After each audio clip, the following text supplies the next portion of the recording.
नमस्कार दोस्तों, इस वीडियो से हम स्टार्ट करते हैं एक्चुअल बैश यूज़ करना। टर्मिनल के बारे में बेसिक्स नॉलेज और जो बेसिक कमांड्स हैं वो देख लेते हैं। पूरा फेमिलियर हो जाता है लिनक्स एनवायरनमेंट से। तो मैंने आपको पहले बोला हुआ है थोड़े बहुत आपके पास प्रीरिक्विजिट नॉलेज होनी चाहिए लिनक्स के ऊपर। तो खैर ठीक है, वो मैं आपको रिवाइज करवा दूंगा। तो यहाँ पर मेरे पास ये यूबंटू की मशीन है। ये यूबंटू का 20.04 वर्जन है, मैंने अपडेट कर लिया है। और अगर आप इसी में यूज करोगे तो आपको मतलब बेस्ट समझ में आएगा सबसे ज्यादा। लेकिन आप कोई भी लिनक्स डिस्ट्रो यूज कर सकते हो, कोई कंपल्जन नहीं है, बस बैश उसमें रन होना चाहिए। तो ये जो स्क्रीन है ये डेस्कटॉप है मेरा, ये भी डेस्कटॉप एनवायरनमेंट है। तो सारे एप्लीकेशन आपको खोलने हैं पहले। तो यहाँ से जो है यूबंटू में सारे एप्लीकेशन दिखते हैं। तो यहाँ पर देखो दुनिया भर के होते हैं, पहले से इंस्टॉल्ड होते हैं। तो अब अगर आपको यहाँ पर मतलब कमांड लाइन खोलना है, टर्मिनल खोलना है जिसमें आप काम करोगे, तो उसके लिए आपको सर्च में टाइप करना है टर्मिनल। यहां से आपको टर्मिनल खुल जाएगा। ये जो एप्लीकेशन है इसको आप चाहे तो ऐड टू फेवरेट्स कर सकते हो। मैंने पहले से ऐड किया हुआ है, तो मतलब जो आपका डेस्कटॉप है ना वहां पे पिन हो जाएगा ये। तो बार बार ये करने की जरूरत नहीं पड़ेगी। तो इसको क्लिक करते हैं, खोलते हैं इसको। यहां पर देखिए ये स्क्रीन खुल गई है। ये जैसा मैंने बोला था कि इसी टाइप का होता है टर्मिनल। एक कमांड प्रॉम्प्ट एंटर करने का एक जरिया है ये, जहां पर आप बैश शेल के कमांड्स इशू कर सकते हो कर्नल को। तो ये मतलब बहुत ही फैंसी बना दिया गया है आजकल के डेट में। बहुत पुराने जमाने में ये बहुत ही मिनिमलिस्टिक और सिंपल हुआ करता था, लेकिन आजकल बहुत कॉम्प्लिकेटेड कलर्स वगैरह ऐड कर दिए गए हैं और ऑटो कंप्लीशन वगैरह बहुत कुछ है आजकल। तो यहाँ पे बहुत सारे कंसेप्ट हैं, हम लोग धीरे धीरे करके देख लेंगे। यहाँ पर देखिए कि मेरे पास स्क्रीन में क्या आया है, tech_hacker@ubuntu। ये जो लिखा हुआ है ना, ये कन्वेंशन है। ये आपका जो प्रॉम्प्ट है यहाँ पे, ये पूरा इसको पूरे को प्रॉम्प्ट बोलते हैं। तो ये जो प्रॉम्प्ट है आपको यहां पर दिखता है कि आपका जो यूजर है वो कौन है। ये है यूजर मेरा टेक हैकर, जिससे मैं लॉग इन हुआ हूं इस सिस्टम में। तो ठीक है, ये मेरा यूजर है। तो उस यूजर के बिहाफ में मैं सिस्टम को कमांड इशू करूंगा। और उसके बाद @ है, ये एक लिटरल है, ठीक है। @ubuntu मतलब ऐड बोल सकते हो या जो जो भी आप बोलो, आपकी कन्वेंशन है। तो उसके बाद ubuntu, ये मेरे सिस्टम का होस्ट नेम है। यूबंटू ये मेरे सिस्टम का आइडेंटिफायर है। तो अगर आपको पता करना है कि आपके सिस्टम का होस्ट नेम क्या है, तो लोकल नेटवर्क में आपके होस्ट नेम से आपका सिस्टम एक्सेस हो सकता है। तो मैं यहां पर टाइप करूंगा होस्ट नेम, तो आपको यहां पर दिख जाएगा यूबंटू। तो होस्ट नेम कमांड आप इशू कर सकते हो। ऐसे करके बहुत सारे कमांड है, लेकिन ये जो कन्वेंशन है ये आपको ऐसे ही दिखेगा। आप किसी भी यूजर से लॉग इन हो, यहां पर जो नाम है वो चेंज हो जाएगा उस यूजर के हिसाब से, और जो आपका मशीन का होस्ट नेम होगा वो ये हो जाएगा यूबंटू। उसके बाद ये कॉलन है, ये एक सेपरेटर है, ये सिंपल सा। उसके बाद यहां पर आपको दिखता है, ये इसको बोलते हैं टिल्डे साइन। तो tilde is a substitute for home directory. तो ये जो टेक हैकर यूजर है, इसकी होम डायरेक्टरी टिल्डे के कन्वेंशन से डिग्निफाई मतलब सिंबलाइज होती है, जैसे मैं बोल सकता हूं। तो होम डायरेक्टरी क्या होती है, अंडर होम/होम के अंदर होती है। अगर आपको लिनक्स के फाइल्स और डायरेक्टरी का स्ट्रक्चर नहीं पता है तो पहले वो वीडियो देख के आ जाइए, मैं भी यहाँ इस कोर्स में बना दूंगा। लेकिन पहले से आपको उसकी नॉलेज होनी चाहिए थोड़ी सी, ये समझने के लिए। तो कौन सी डायरेक्टरी में हो आप एट प्रेजेंट, कौन सी डायरेक्टरी में कमांड रन कर रहे हो, वो ये दर्शाता है। और जब भी आप लॉग इन करोगे पहली बार सिस्टम में किसी भी यूजर से, तो ये टिल्डे ही होगा यहाँ पे, क्योंकि होम डायरेक्टरी बताता है। उसके बाद ये है आपका प्रॉम्प्ट। ये प्रॉम्प्ट का सिंबल है, ये जो $साइन यहां पे होता है, और एक और साइन होता है हैश। तो आपको मोस्टली यहां पर $साइन का एक्सेस होगा, आपको डॉलर दिखेगा। क्यों? क्योंकि ये डॉलर ये बताता है कि आप एज अ नॉर्मल यूजर इस सिस्टम में लॉग इन हुए हो। दो टाइप के यूजर होते हैं, एक नॉर्मल यूजर और एक super user. Super user root होता है जो लिटरली सिस्टम में सब कुछ कर सकता है। एक नॉर्मल यूजर सिर्फ उसकी जो फाइल्स जो वो ऑन करता है, सिर्फ उस पे उसका एक्सेस होता है। या फिर अगर आपको एक्सप्लिसिट एक्सेस देना है किसी और फाइल में एज अ रूट, तो आप दे सकते हो। लेकिन रूट को पूरा एक्सेस होता है, वो एकदम टॉप लेवल यूजर है किसी भी लिनक्स सिस्टम का। तो उसका जो प्रॉम्प्ट होता है वो हैश प्रॉम्प्ट होता है, वो ये बताता है कि वो रूट है। लेकिन ये नॉर्मल यूजर है तो ये डॉलर प्रॉम्प्ट है। तो ये जो प्रॉम्प्ट का जो स्ट्रक्चर है ना, ये पहले समझ में आना चाहिए। तो ये हो गया हमारा प्रॉम्प्ट। अब चलो आगे बढ़ते हैं। उसके बाद हमने देखा था कि बैश में कुछ स्टार्टअप फाइल्स हैं जो रन होती हैं कभी भी आप अगर टर्मिनल खोलते हो तो उसका मतलब ये होता है एक एनवायरनमेंट सेटअप करना, आपके शेल के लिए एनवायरनमेंट सेटअप करना। बहुत सारे वेरिएबल्स होते हैं, बहुत सारे मतलब सिंबल्स होते हैं जो एक पर्टिकुलर यूजर के लिए बनते हैं। जैसे कि यहाँ पर जो लिखा है टेक हैकर, ये ग्रीन कलर है इसका पूरा, फिर ये उसका ब्लू कलर है, फिर ये जो प्रॉम्प्ट है वो डॉलर का है। ये सब कैसे सेट होगा? या कुछ एनवायरमेंट वेरिएबल्स होते हैं जिनके बारे में हम बाद में देखेंगे। तो वो मतलब कैपिटल में होते हैं, डॉलर से आप उसको सिग्निफाई करोगे। ये आपका यहाँ पे एनवायरमेंट वेरिएबल है। तो इसकी वैल्यू जो है होम टेक हैकर, ये होम डायरेक्टरी है मेरी। और उसके बाद एक और होता है यहाँ पे शेल बिन बैश। तो ये मतलब इनकी वैल्यू सेट करनी पड़ती है जब भी आप इन्वायरमेंट सेट करते हो किसी भी यूजर के लिए। तो अगर आप यूजर चेंज करोगे तो वो पूरा इन्वायरमेंट भी चेंज होगा, कभी कभार नहीं भी होता है तो बाद में बात करते हैं उसकी। लेकिन ये सब जो चीजें होती हैं ये सब कैसे होती हैं, मैंने बताया था स्टार्टअप फाइल्स होती हैं। तो जो मेन स्टार्टअप फाइल है जो हर यूजर के लिए रन होती है, कॉमन फाइल किसी भी यूजर के लिए हो, वो होती है एटीसी प्रोफाइल। तो आप इसको मतलब जो फाइल है उसको पढ़ने वाले हो तो उस फाइल को पढ़ोगे कैसे? एक कमांड होता है कैट, किसी भी फाइल के कंटेंट को लिस्ट करने के लिए कैट नाम होता है इस कमांड का, जिसका मतलब फुल फॉर्म कंकैटिनेट बोल सकते हो आप, लेकिन इससे आपको फाइल पढ़ने का मौका मिलता है। मोस्टली लोग इसी के लिए यूज करते हैं। तो एटीसी प्रोफाइल, तो ये एक बैश स्क्रिप्ट है आप बोल सकते हो, इसमें कुछ कमांड्स लिखे हुए हैं। ये आपको अभी समझ में नहीं आएगा, जैसे जैसे हम लोग सीख जाएंगे बैश स्क्रिप्टिंग आपको समझ में आ जाएगा। तो ये आपको यहाँ पर देखो प्रॉम्प्ट सेट कर रहा है, ये एनवायरनमेंट वेरिएबल सेट कर रहा है, कुछ कुछ यहाँ पे कुछ फाइल्स चेक कर रहा है कि प्रेजेंट है कि नहीं। तो ये सारे यूजर के लिए रन होती है, कुछ इनिशियलाइज करती है, कुछ वेरिएबल सेट करती है ताकि काम जो है वो मतलब हो पाए बैश के अंदर। ये पहली फाइल है। उसके बाद यूजर स्पेसिफिक फाइल्स होती हैं जो रन होती हैं, जो आप खुद भी एडिट कर सकते हो अपने एनवायरनमेंट के हिसाब से जो आपको एडिट करना है, लेकिन वो एडवांस काम होता है इसलिए मैं आपको डिटेल में नहीं बता रहा हूं अभी, हो सके तो बाद में बता दूंगा। तो यूजर स्पेसिफिक फाइल्स जो हैं आपकी होम डायरेक्टरी के अंदर होती हैं। चूंकि मैं यहां पर अपनी होम डायरेक्टरी में हूं तो मैं यहां पर देखूंगा कि कौन कौन सी फाइल्स हैं मेरी इस डायरेक्टरी में, कौन कौन सी फाइल्स हैं और कौन कौन सी डायरेक्टरीज हैं। तो वो लिस्ट करने के लिए आपके पास एक कमांड है एलएस कमांड। सिंपल टाइप करो, आपकी करंट डायरेक्टरी में जो भी फाइल्स और फोल्डर्स होंगे वो आपको यहां पर दिख जाएंगे। तो ये सारे मेरे पास बने हुए हैं यहां पर फोल्डर्स। तो अब यहां पे एलएस तो सिंपल कमांड है, लेकिन यहां पर अब मेरे को किसी फोल्डर पे जाना है, जैसे मुझे डेस्कटॉप पे जाना है तो मैं कैसे जाऊंगा? मुझे चेंज करना है अपनी डायरेक्टरी को। मैं होम/टेक के अंदर हूं और मुझे /डेस्कटॉप के अंदर जाना है, तो मैं कैसे जाऊंगा? तो उसके लिए एक कमांड है cd चेंज डायरेक्टरी। तो मुझे इसके बाद डायरेक्टरी का नाम देना है जहां पर मुझे जाना है, तो मैं टाइप करूंगा डेस्कटॉप। तो मैं डेस्कटॉप के अंदर चला जाऊंगा और यहां पर ध्यान देना कि ये यहां पर जो डायरेक्टरी का सिंबल था वो चेंज हो गया। ये आपका होम डायरेक्टरी है, उसके अंदर स्लैश करके डेस्कटॉप में आए हो आप, तो इसका ये मतलब होता है। अब इसके अंदर भी आप लिस्ट करो कौन कौन सी फाइल्स हैं। देखो यहां पर कोई फाइल नहीं है, ठीक है। मैंने सिंपल ls टाइप किया तो यहां पर मुझे कोई फाइल नहीं मिली। तो क्या इसका ये मतलब है कि यहां पर कोई फाइल है ही नहीं? बिल्कुल भी ये फॉल्स स्टेटमेंट है। यहां पर बहुत सारे अलग कंसेप्ट अप्लाई होते हैं, मैं क्लियर करता हूं इसको। आप देख रहे होंगे बार बार मैं क्लियर यूज कर रहा हूं।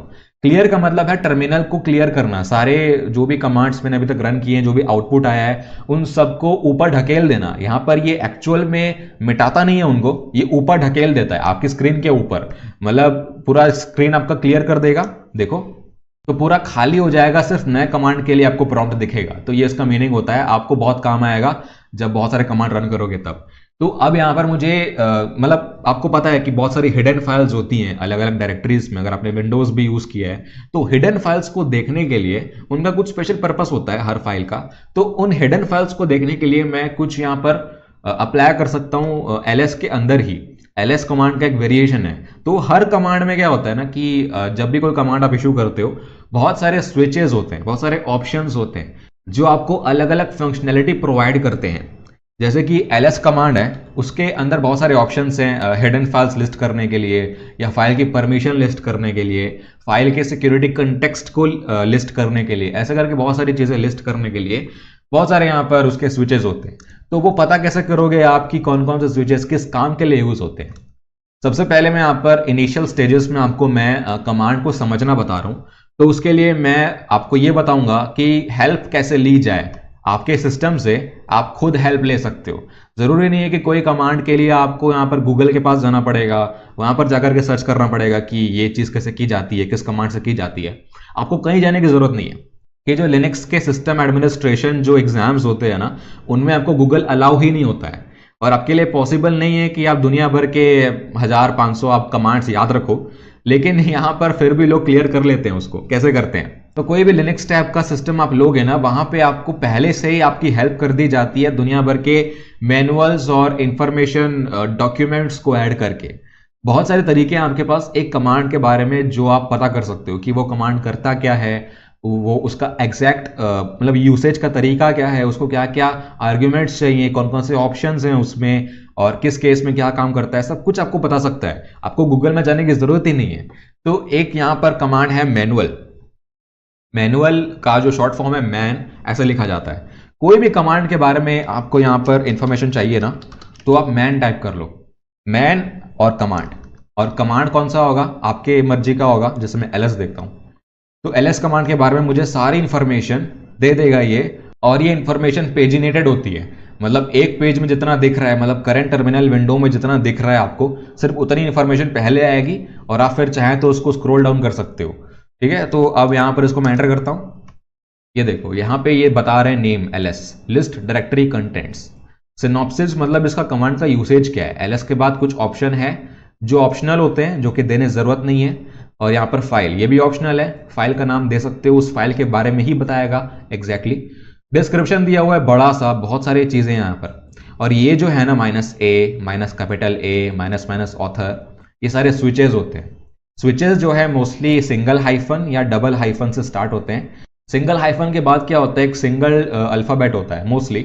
और डबल हाइफन जब यूज होगा तो ये मतलब एक इंग्लिश का अल्फाबेट या फिर 2-3 अल्फाबेट्स मिला करके होंगे, बड़ा सा होगा। लेकिन मोस्टली डबल हाइफन तब यूज होता है जब आपका जो स्विच है वो मल्टी वर्ड कंटेन करता हो, तो उसके बीच में जो स्पेस है वो नहीं होनी चाहिए, तो उसके लिए सिंगल हाइफन फिर आएगा। लेकिन डिफरेंशिएशन होना चाहिए दोनों सेट ऑफ हाइफन्स में, तो इसलिए डबल हाइफन यूज होता है। तो ये मैंने बताया कि एक पेज में जितना डिस्प्ले हो रहा है ना एक विंडो में, उतना ही दिखेगा। आपको आगे का देखना है तो आप डाउन एरो दबाओ, तो एक लाइन आगे चले जाएगा वो। फिर ऐसे करके नीचे आते जाओ सारे ऑप्शंस यहाँ पर आपको सबके बारे में पता चल जाएगा क्या काम करते हैं। जैसे कि -a, do not ignore entry starting with dot, ये पीरियड भी बोल सकते हो आप। तो डॉट से जो फाइल स्टार्ट होती हैं आप जानते हो कि हिडन फाइल्स होती हैं, तो वो उनको इग्नोर नहीं करेगा, उनको भी लिस्ट कर देगा। तो -a ऑप्शन यूज होता है उस फाइल को देखने के लिए। ऐसे करके और बहुत सारे ऑप्शन है, मैं जितना बताऊंगा उतना कम पड़ेगा, इसलिए मैं नहीं बता रहा हूँ अभी। तो ये लाइन बाय लाइन मतलब बहुत ही बड़ा, बहुत ही कॉम्प्रहेंसिव डिटेल्ड डिस्क्रिप्शन होता है इसका, और ओवरवेलमिंग होता है कई केस में। तो आप यहाँ पर चाहें तो सर्च कर सकते हो किसी चीज़ के लिए। तो अगर आपको किसी वर्ड के लिए सर्च करना है इस मैनुअल में, तो आप स्लैश टाइप करो एंड देन कोई भी वर्ड लिखो जो आपको सर्च करना है। कंटेक्स्ट में फॉर एग्जाम्पल कंटेक्स्ट सर्च करता हूँ, तो ये हाईलाइट कर देगा जितने भी ऑकरेंसेस होंगे। तो -Z से सिक्योरिटी कंटेक्स्ट लिस्ट होता है फाइल का। ये कंटेक्स्ट सिक्योरिटी वाला क्या होता है हम बाद में देख लेंगे, लेकिन जो भी ऑकरेंसेस होंगे ना ये आपको दिखा देगा। तो फिलहाल मेरे पास यहाँ पर 2 ही ऑकरेंस है कंटेक्स्ट के, ऊपर भी होंगे यहाँ पर शायद अगर होंगे तो, लेकिन फिलहाल नहीं है तो ये आपको नहीं दिखाएगा। और अगर आपको इसको क्विट करना है तो आप Q दबाओ, सिंपल ये होता है। तो कोई भी कमांड ले लो आप, चाहे मैन cd कर लो, तो उसके बारे में दिखा देगा। मैनुअल एंट्री cd की नहीं है, ठीक है, तो ऐसा जरूरी नहीं कि हर कमांड की मैनुअल एंट्री हो। एंट्री मतलब उसका भी एक डेटाबेस होता है जो आपके लोकल सिस्टम में स्टोर होता है। मेरे ख्याल से जो डेटाबेस है वो यूजर शेयर डॉक के अंदर स्टोर होता है, /यूजर शेयर डॉक, इसमें स्टोर होता है। तो ये डायरेक्टरी है, आप चाहें तो उसको पढ़ सकते हो, मतलब इसके अंदर जा भी सकते हो कि इसमें क्या क्या है।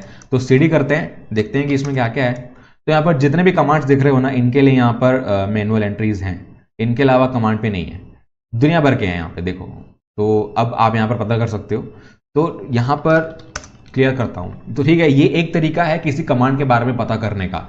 एक और तरीका है यहाँ पे इन्फो ls करता हूँ मैं, तो ये भी आपको वो इन्फॉर्मेशन देगा जो मैंने आपको देता था, लेकिन ये ज़्यादा मतलब वर्बल इन्फॉर्मेशन ज़्यादा देता है। ये आप देख रहे हो कि यहाँ पर इसने डिटेल में एक्सप्लेन किया हुआ है। टेक्निकल इन्फॉर्मेशन यहाँ पर मेरे ख्याल से उतनी नहीं मिलती है। देखो ये मेन्यू है, ये यहाँ पर देखिए, ये भी मतलब सिंपल, मतलब वही आपको बता रहा है जो मैनुअल बताता है आपको। तो देखो बहुत ज़्यादा डिटेल में बताया हुआ है इसने इन्फो। अगर आप करोगे तो मैन इन्फो कोई भी आप यूज़ कर सकते हो।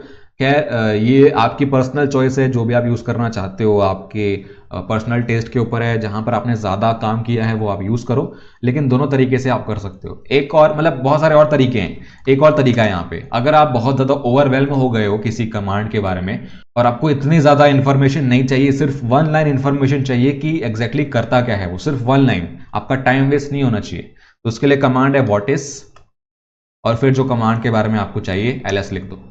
तो ये एक ही लाइन में बता देगा कि शॉर्ट में करता क्या है वो, सिंपल एक लाइन। तो ये कई कबार काम आता है जब आप टाइम क्रिटिकल एप्लीकेशंस बना रहे होगे। व्हाट इज आप यहाँ पे cd टाइप करो, तो नथिंग अप्रोप्रिएट, इसके बारे में कोई मैनुअल एंट्री नहीं है। क्लियर के बारे में आपको दिखाऊंगा, क्लियर द टर्मिनल स्क्रीन। तो ये बहुत सारे और ऑप्शंस हैं, आप देख लेना जो भी आपको सही लगे। तो ये जो मैं कमांड्स टाइप कर रहा हूं और वो इंटरप्रेट हो रहे हैं कि करना क्या है, मतलब जो मैंने बोला वो कैसे करना है, ये सब कौन कर रहा है, ये कौन करवा रहा है? ये बैकग्राउंड में कुछ रन हो रहा होगा ना, कोई प्रोसेस रन हो रहा होगा ना, कोई प्रोग्राम रन हो रहा होगा ना, जो भी ये करवा रहा होगा। तो वो जो प्रोग्राम है वो यहाँ पे है /bin/bash। तो सिस्टम के जो इंपॉर्टेंट क्रूशियल प्रोग्राम्स होते हैं वो बिन के अंदर स्टोर होते हैं, बाइनरीज जो भी होती हैं। बिन बैश रन हो रहा है यहाँ पे, और अगर आप यहाँ पर इसको डॉट करके एग्जीक्यूट भी करोगे तो भी देखो यहाँ पे फिर से दिखा रहा है ये, तो ये एग्जीक्यूट हो गया है और इसका वही मतलब है। तो अगर आपको अपनी मैनुअल स्क्रिप्ट भी रन करनी है तो भी आप /bin/bash करके उसके बाद अपनी स्क्रिप्ट का नाम दोगे, ये ऐसे रन होगा। तो ऐसे कमांड दिया जाता है, कमांड का पूरा पाथ, उसके बाद फिर आपकी फाइल का पाथ जो आपको इंटरप्रेट करना है। लेकिन ये कई कबार बहुत ही लेंदी होता है, पूरा पाथ दो आप, उसके बाद वो मतलब उस पाथ पे जाके वो फिर स्क्रिप्ट का नाम भी दो। तो ये अगर हैक्टिक लग रहा है आपको तो एक और कंसेप्ट होता है यहाँ पे, एनवायरमेंट वेरिएबल होता है पाथ के नाम से। ये एनवायरमेंट वेरिएबल जब आप टर्मिनल चालू करते हो इनिशियलाइज हो जाता है। तो ये इसमें बहुत सारे, यहाँ पर देखो बहुत सारे इसमें एंट्रीज होती हैं जो कॉलम से सेपरेटेड होती हैं। तो ये जो भी डायरेक्टरीज है ना, इसको अगर आप पाथ में एंटर करोगे ना, तो ये मतलब इनके अंदर के जितने भी फाइल्स हैं, जो भी बाइनरीज हैं, जो भी प्रोग्राम्स हैं, इनके नाम आप डायरेक्टली दे सकते हो, पूरा पाथ देने की जरूरत नहीं है। जैसे यहाँ पर /bin है तो ये पाथ में है मेरे, अगर मैं इस बिन डायरेक्टरी के अंदर कोई भी बाइनरी को डायरेक्टली लिखता हूं यहाँ पे बिना पूरा पाथ दिए, तो भी ये रन हो जाएगा, क्योंकि पाथ में पता है कि मुझे कहां कहां चेक करना है इस डायरेक्टरी इस प्रोग्राम के लिए। तो अगर मैं बैश लिखता हूं ना तो भी वो वैसे ही काम करेगा। तो क्योंकि पाथ में है तो करेगा, लेकिन जो पाथ में नहीं है उसका आप सिर्फ नाम दे रहे हो तो वो नॉट फाउंड बताएगा। तो ये पाथ बहुत ही क्रूशियल, बहुत ही इंपॉर्टेंट यहाँ पे वेरिएबल होता है जो आपको बाद में काम आ जाएगा। खैर ये बेसिक्स हैं, अब कमांड्स के ऊपर आगे बढ़ते हैं। जैसे मैंने बताया कि जो टिल्डे है यहाँ पे, ये टिल्डे ये आपकी होम डायरेक्टरी का आइडेंटिफायर है, तो आप टिल्डे करोगे ना यहाँ पे तो ये होम पे आ जाएगा। और अगर आप कुछ नहीं भी लिखते हो, जैसे मैं CD डेस्कटॉप करता हूँ और CD सिंपल लिखता हूँ, कुछ नहीं लिख रहा हूँ यहाँ पे, तो फिर भी ये होम पे ही आएगा, बिना कुछ आर्ग्यूमेंट दिए CD करोगे तो वो होम पे आ जाएगा। अब कुछ और कमांड्स देखते हैं, जैसे कि अगर मुझे यहाँ पर मैं जाता हूँ फिर से डेस्कटॉप में और मैंने वो नहीं किया है जो मुझे करना था, मतलब ls-a, तो हिडन फाइल्स मुझे दिख जाएंगी यहाँ पे, कोई फाइल्स यहाँ पर नहीं है हिडन। तो मैं यहाँ पर फिर से पीछे जाता हूँ, यहाँ पर ट्राई करता हूँ ls-a, ये ऑप्शन दे रहा हूँ मैं, ये स्विच दे रहा हूँ कि मुझे स्पेसिफिकली हिडन फाइल्स भी बतानी है। तो देखो यहाँ पर बहुत सारी फाइल्स बनी रहती है, bash-rc, bash history, bash logout, ls और ये प्रोफाइल, ये इस नाम से डॉट फाइल्स है यहाँ पे। तो इनका स्पेशल पर्पस है, मैंने बोला था कि यूजर स्पेसिफिक स्टार्टअप फाइल्स भी रन होती हैं, तो उनमें से एक है ये रन होती है जब भी आप इन्वायरमेंट सेटअप करते हो, जब लॉगिन करते हो सिस्टम में, उसके बाद ये भी रन होती है प्रोफाइल फाइल। तो इस ऑर्डर में होती है, मतलब बहुत सारे सीक्वेंशियल फाइल्स है जो रन होती है। अगर मैं कैट करता हूँ bash-rc, तो देखो इसमें ये भी एक स्क्रिप्ट ही है, तो इसमें बहुत सारे कुछ कुछ वेरिएबल सेट होते हैं और देखता है कि फाइल प्रेजेंट है कि नहीं होती है तो बना देता है। और हर फाइल का अलग अलग काम है, एलियास क्या होता है वो भी देख लेंगे, एक्सपोर्ट क्या होता है। तो ये बहुत बड़ी बड़ी फाइल्स है, ये भी रन होती हैं। अब यहाँ मैं फिर जाता हूँ डेस्कटॉप पे और यहाँ पर मुझे एक डायरेक्टरी बनानी है। मैं अब चाहता हूँ कि मैं कमांड लाइन से डायरेक्टरी बनाऊँ, तो मुझे यहाँ पर एक कमांड यूज करना पड़ेगा, mkdir, मेक डायरेक्टरी। उसके बाद फिर डायरेक्टरी का नाम, तो मैं यहां पर देता हूं सैंपल dir। यहां पर देखिए ये दिख भी रही है, यहां पर सैंपल dir बन गई है। अब ls करूंगा तो वो भी दिख जाएगी, सिर्फ एक ही डायरेक्टरी है यहां पे सैंपल dir के नाम से। अब यहां पर मैंने ये तो बना दी, अब मैं यहां पर cd करता हूं, इसके अंदर जाता हूं, इसके अंदर कोई फाइल नहीं होगी, तो मैं यहां पर फाइल बनाता हूं। अब फाइल बनाने के लिए जो कमांड है वो है टच। इसके भी बहुत सारे ऑप्शंस हैं, आप देख लेना, मैं सबके ऑप्शंस नहीं बता रहा हूं। तो टच है यहाँ पर फाइल बनाने के लिए, और क्या फाइल दूं मैं, सैंपल फाइल बन गई। ls करता हूं तो ये दिख जाएगी आपको। अब फाइल बन गई और डायरेक्टरी बन गई, उसके बाद मुझे फाइल में कुछ चीज राइट करनी है, कुछ लिखना है फाइल में। अगर मैं इस फाइल को खोलूंगा तो इसमें भी कुछ नहीं है, कैट फाइल कुछ नहीं, एम्प्टी है, एक सिंपल फाइल बनाई है मैंने, इसमें कुछ लिखा नहीं है। तो अब मुझे इसमें कुछ लिखना है, तो लिखने के लिए बहुत सारे टेक्स्ट एडिटर्स हैं आपके पास, बहुत सारे सोफिस्टिकेटेड सॉफ्टवेयर्स होते हैं, लेकिन हम कमांड लाइन से ही अभी काम कर रहे हैं, तो उसमें हमको काम करना है और उसके थ्रू ही हमको राइट करना है इसमें। तो वो कैसे करें, वो आप कैट कमांड से भी कर सकते हो, ठीक है। तो कैट और इसके लिए एक सिंबल आएगा यहाँ पे, ये है ग्रेटर देन साइन, और फिर इस फाइल का नाम सैंपल फाइल।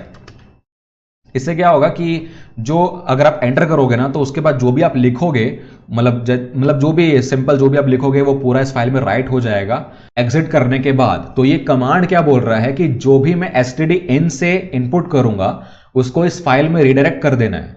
रिडायरेक्शन और आईओ पाइप्स वगैरह के बारे में देखेंगे बाद में, लेकिन ये सिंपल इंट्रोडक्शन है।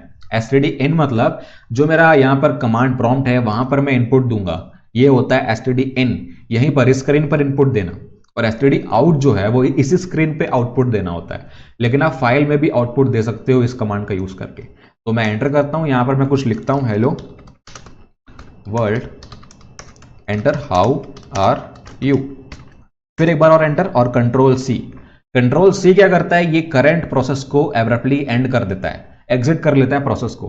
तो ये मेरा राइट हो गया होगा इस फाइल में, और मैं इसको अब क्या ऐड करता हूं, sample file, hello world how are you. तो ये राइट हो गया इसमें ऐसे सिंपली। और ये देखो एक और चीज़ है जो मैंने आपको नहीं बताई है, यहाँ पे ऑटो कंप्लीशन का एक फीचर होता है बैश में। मतलब एक डेटाबेस होता है आपके इस लिनक्स के सिस्टम में जो ऑटो कंप्लीशन अनेबल करता है, वो एक फाइल होती है। तो उसमें क्या होता है कि ये पहले से पहचान लेता है कि आप क्या टाइप करने वाले हो, या पोटेंशियली आप क्या टाइप कर सकते हो। करंट डायरेक्टरी में जो भी फाइल्स होंगी, जो डायरेक्टरीज होंगी, उनके अगेंस्ट जो भी आपने टाइप किया है, एक वर्ड दो वर्ड, उसके बाद क्या हो सकता है उसके हिसाब से ये आपको बता देगा। मतलब पूरा कमांड लिखने की जरूरत नहीं है, अगर आपको याद नहीं भी है तो भी ये ऑटो कंप्लीट कर देगा, डिपेंडिंग अपॉन कि आप क्या एंटर करना चाह रहे हो। तो बहुत सारे केसेस होते हैं उसमें, तो टैब से होता है वो ऑटो कंप्लीट। अगर मैं यहां पर लिखता हूं कैट, नहीं मैंने एक कमांड लिखा था होस्ट नेम, तो मैं सिर्फ होस्ट टाइप करता हूं और यहां पर टैब दबाऊंगा, तो अभी मुझे इसने कुछ नहीं दिखाया, क्योंकि होस्ट के बाद बहुत सारी पॉसिबिलिटीज हैं कि और कौन कौन से कमांड्स होंगे, तो इसलिए ये नहीं दिखा रहा है। अगर मैं एक बार और टैब एंटर करूंगा तो ये बता देगा कि क्या क्या पॉसिबिलिटीज हैं इसके बाद मुझे एंटर करने के लिए। अगर मैं एन लिखता हूं तो ये कंप्लीट कर लेगा, क्योंकि होस्ट एन नाम से सिर्फ एक ही पॉसिबिलिटी है, होस्ट नेम, तो ये कंप्लीट कर लेगा अपने आप। और मैं एंटर करूंगा तो ये यूबंटू दिखा देगा आउटपुट। ऐसे करके आप जो भी चाहे ऑटो कंप्लीट कर सकते हो। जैसे कि मैं कैट करता हूं, मैंने लिखा सैंपल, तो यहां पर एक ही डायरेक्टरी है, मतलब एक ही फाइल है यहाँ पे, तो टैप करूंगा तो वही फाइल आएगी और कोई तो आ नहीं सकती, तो इसीलिए ये दिखा देगा। मैं एक और फाइल बनाता हूं यहाँ पे, सैम पल नहीं लिखता हूं, यहाँ पर सैम फाइल लिखता हूं, सॉरी गड़बड़ हो गई, तो टच, ठीक है। अब यहाँ पर दो फाइल्स बन चुकी हैं, दोनों सैम से स्टार्ट हो रही हैं, तो मैं यहाँ पर क्या करता हूँ, लिखता हूँ कैट सैम। यहाँ पर ये नहीं बताएगा, एक और बार टैप करो, दो फाइल्स हैं, तो ये पॉसिबिलिटी बताएगा। तो ये ऐसा टैब ऑटो कंप्लीशन काफ़ी हेल्पफुल है, क्योंकि हर कमांड आपको याद नहीं होता, तो ये हमेशा आप यूज़ करते रहोगे। एक और फीचर होता है यहाँ पे टच करना है। अगर आपको बहुत सारी फाइल्स बनानी है, एक प्रॉपर पैटर्न में बहुत सारी फाइल्स बनानी है, तो मैं यहाँ पर क्या करता हूँ, फाइल होगा, उसके बाद मुझे 100 फाइल्स बनानी है जो फाइल नाम से स्टार्ट हो रही हो और फिर उस फाइल का नंबर हो, तो मैं कर्ली ब्रेस में दूंगा 1 से लेके डॉट डॉट 100, तो ये 1 से लेके 100 तक फाइल बना देगा, मतलब 100 फाइल बना देगा। ये लूप के हिसाब से मतलब बोल सकते हो आप, ये पूरा इटरेट करेगा 1 2 3 4 ऐसे करके। फिर उसके बाद जो एक्सटेंशन है वो .txt होना चाहिए। ये खैर कंपल्शन नहीं है, .txt ना लिखो तो भी काम करेगा, लेकिन मैं अभी लिख रहा हूं, ठीक है। ये हो गया, इसने 100 फाइल बना दी। देखते हैं, ये देखो फाइल 1 से लेकर के यहाँ पर फाइल 1 होगा, फाइल 1 से लेकर के फाइल 100 तक सारी फाइल्स बन चुकी हैं। तो ऐसे फाइल्स बनाई जाती हैं। आप चाहें तो यहाँ पर स्टेप भी दे सकते हो, 100 फिर डॉट डॉट 2, मतलब 2 के स्टेप में, 1 के बाद 3 फिर 5 ऐसे करके स्टेप दे सकते हो। ये बैश स्क्रिप्टिंग के अंदर आता है, लेकिन ठीक है मैंने बता दिया। अब फाइल तो क्रिएट कर सकते हो, लेकिन रिमूव करना है फाइल को, तो एक कमांड है rm रिमूव। उसके बाद जो फाइल आपको रिमूव करनी है, फॉर एग्जाम्पल फाइल 19.txt, तो ये रिमूव हो जाएगा, आपको यहाँ पर दिखेगा नहीं। अब ls करता हूँ, ये देखो यहाँ पर एक फाइल कम हो चुकी है, 19 आपको नहीं दिखेगी, तो ये एक फाइल रिमूव करना हो गया। ऐसे करके वाइल्ड कार्ड रिमूवल भी होता है, जो फाइल नाम से स्टार्ट हो रही है उन सबको रिमूव करना है, तो rm फाइल और वाइल्ड कार्ड होता है एस्टेरिस्क। इसके ये पैटर्न की सारी फाइल्स मुझे रिमूव करनी है, तो सब एक साथ हो जाएंगी। देखना सिर्फ 2 ही बची हैं। ये होता है फाइल रिमूव करना। अब उसके बाद मुझे डायरेक्टरी रिमूव करनी है, तो मैं कैसे करूंगा, अब मैं जाता हूं पीछे, ये सैंपल dir मुझे रिमूव करना है, तो उसके लिए कमांड है rmdir, सिर्फ dir ऐड कर देना है और डायरेक्टरी का नाम एंटर करो। देखो ये आपको एक वार्निंग देगा कि डायरेक्टरी एम्प्टी नहीं है। आप जब भी कुछ उसमें राइट करते हो या कोई भी फाइल होती है उसके अंदर या कोई भी डायरेक्टरी होती है, तो वो आपको रिमूव करने नहीं देता है सिंपल केस में। तो उसके लिए या तो आप यहाँ पर सारी फाइल्स उसके अंदर जो है पहले डिलीट कर लो, उसके बाद ये कमांड इशू करो। या तो एक और तरीका है कि अगर आपको फोर्सफुली रिमूव करना है, आपको फाइल पहले डिलीट नहीं करनी है, फोर्सफुली सिस्टम को बताना है कि आप खुद ही डिलीट कर देना, तो उसके लिए rm में ही ऑप्शन होता है एक -r। आपको दो ऑप्शन देने पड़ेंगे, -r मतलब रिकर्सिव, मतलब उसके अंदर जो भी फाइल्स हैं वो भी रिमूव करनी है मुझे, उसके अंदर जो भी डायरेक्टरीज हैं जो भी फाइल्स हैं सब कुछ रिमूव करना है रिकर्सिवली, और फोर्सफुली करना है। मतलब कुछ कंटेंट भी होगा तो भी ध्यान नहीं देना है, एकदम फोर्सफुली मैं चाहता ही रिमूव करना, कोई मुझसे कुछ नहीं पूछेगा। तो एक और ऑप्शन आएगा, मल्टीपल ऑप्शन आप दे सकते हो -f। ये एक तरीका हुआ। बाकी अगर आपको जोड़ना है, कंबाइन करना है दो तीन ऑप्शन को, तो आप RF ऐसे भी लिख सकते हो, RF। यह बहुत ही नोटोरियस कमांड है, आपने सुना होगा इसके बारे में, मीम भी है ये सब कुछ डिलीट कर सकता है। फिर से वार्निंग है, इसको प्लीज सावधानी से यूज करो, और मैं रेकमेंड तो नहीं करता कि ये कभी भी आप यूज करो, क्योंकि गलती से अगर आपने RF/ कर दिया तो पूरा आपका सिस्टम खराब हो जाएगा, पूरा फाइल सिस्टम रिमूव हो जाएगा। तो इसीलिए ये कभी इशू मत करना, लेकिन सिर्फ बताने के लिए मैं इशू कर रहा हूँ। तो इसको अगर आप रन करोगे ये सब कुछ डिलीट कर देगा, पूरी डायरेक्टरी फाइल सब कुछ, तो आप सोच सकते हो। फिर ये हो गया फाइल डिलीशन रिमूवल। और बहुत सारे कमांड है, जैसे कि मैंने आपको बताया था कि कोई प्रोग्राम है वो उसका पाथ क्या है सिस्टम में, कहाँ पे डिफाइंड है वो, अगर आपको वो पता करना है तो वेरियस एक कमांड होता है। वेरियस अगर आप कोई प्रोग्राम का नाम लिखोगे पाइथन, तो ये बता देगा ये पाइथन कहाँ पे है आपके पास। मतलब बहुत सारी पॉसिबिलिटी है यहाँ पे। पाइथन 3.9 है मेरे पास, 3.8 है, 2.7 भी पाइथन मैंने यहाँ पर रखा हुआ है अपने पास। तो अगर आप बैश देखना चाहते हो तो बैश भी है, वेयर इज बैश। तो ये बैश यहाँ पर है यूजर बिन के अंदर, एंड देन बैश RC में भी है। तो वेयर इज मतलब इसका पाथ क्या है, तो जो भी आपको चूज करना है रन करने के लिए वो आप रन कर सकते हो। ये पाथ बताता है, मतलब आपको फाइंड करना है। पाइथन अगर 3 करूंगा मैं, तो पाइथन 3 की बहुत सारी और यहाँ पर फाइल्स हैं। ठीक है, तो ये हो गया। अब हम देखते हैं कैलेंडर। अगर आपको देखना है इस करंट ईयर का कैलेंडर, तो एक कमांड है कैल, ये आपको कैलेंडर बताएगा, और जो डेट हाईलाइटेड है ना वो आपको दिखाएगा कि करंट डेट क्या है। तो ये अप्रैल है कैलेंडर। इसके भी और बहुत सारे ऑप्शन है, आप देख लेना। उसके बाद डेट कमांड है, करंट डेट आपको फाइंड करनी है ना, डेट, तो ये पूरी डेट बताएगा। वेंसडे 21 अप्रैल, पूरा टाइम वगैरह, टाइम जोन बताएगा आपको यहाँ पे। अगर आपको टाइम जोन चेंज करना है तो उसके लिए कमांड है टाइम डेट CTL। तो ये लोकल टाइम क्या है, यूनिवर्सल टाइम क्या है, और NTP सर्विस है कि नहीं है, ये सब दिखाएगा आपको। लेकिन अगर आपको टाइम जोन चेंज करना है तो यहाँ पर आप एक ऑप्शन दो, $सेट टाइम जोन। मेरे ख्याल से यहाँ पर डबल हाइफन नहीं आता, सेट टाइम जोन। और क्या टाइम जोन होगा आपका, उसका पूरा पाथ दो आप, एशिया, कोलकाता, ये मेरा टाइम जोन है। तो फिर से मैं देखता हूँ टाइम डेट CTL रन करके। ये देखो ये मेरा लोकल टाइम हो गया IST के साथ, और ये चेंज हो गया। तो अब डेट टाइप करोगे ना तो आपको सही डेट बताएगा, ये IST के हिसाब से बताएगा, ये 5:21। अब यहाँ पे मैंने आपको एक चीज़ नहीं बताई है कि आप प्रीवियस कमांड को आसानी से रन कर सकते हो। पूरा प्रीवियस कमांड फिर से लिखने की जरूरत नहीं है, सिंपल अप की दबाओ, ये आपको प्रीवियस कमांड दिखाएगा। फिर उसके बाद फिर अप की दबाओ, उसके प्रीवियस वाला, ऐसे करके ऊपर जा सकते हो आप।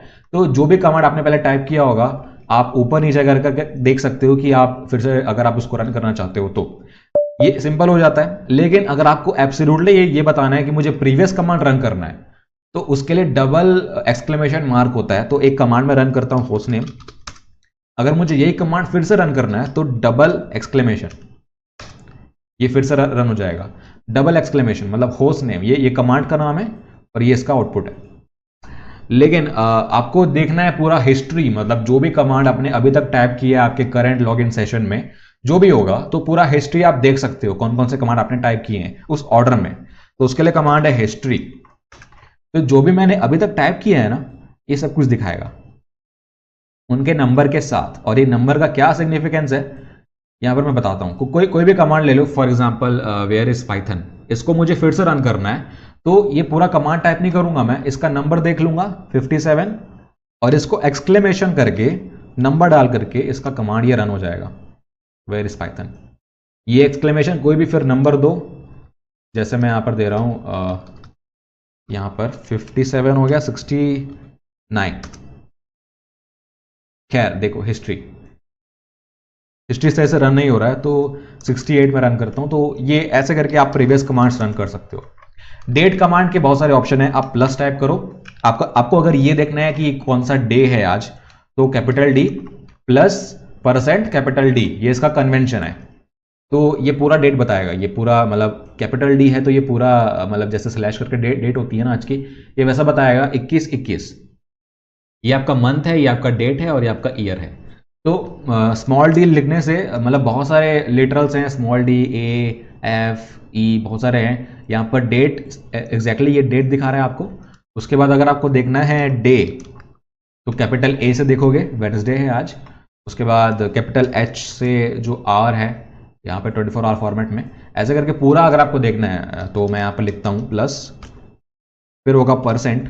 तो डेट के लिए है स्मॉल डी, उसके बाद सेपरेटर लगाओगे कि कैसे सेपरेट होगा। सेपरेटर मेरे ख्याल से आप स्लैश दे दो, उसके बाद फिर आएगा %।